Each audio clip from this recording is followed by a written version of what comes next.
when we are co-opting our survival mechanisms all the time, when we are constantly in fight, flight, freeze, and the shutdown, think about this. If you had a bunch of wild animals in a cage and your job was to keep that cage shut with three of your limbs, two of your legs, and one hand, and you had to stay there for 20 years, you wouldn't get much done with the other hand.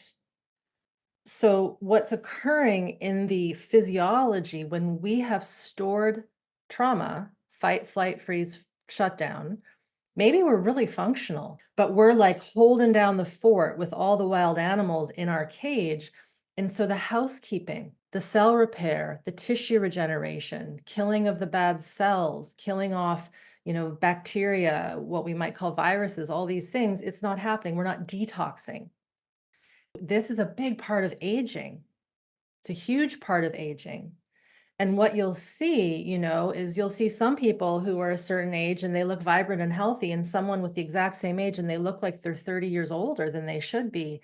That is dysregulation. It's more than just stress. It's the fact that these internal housekeeping systems cannot repair and recover. That's the true rest digest.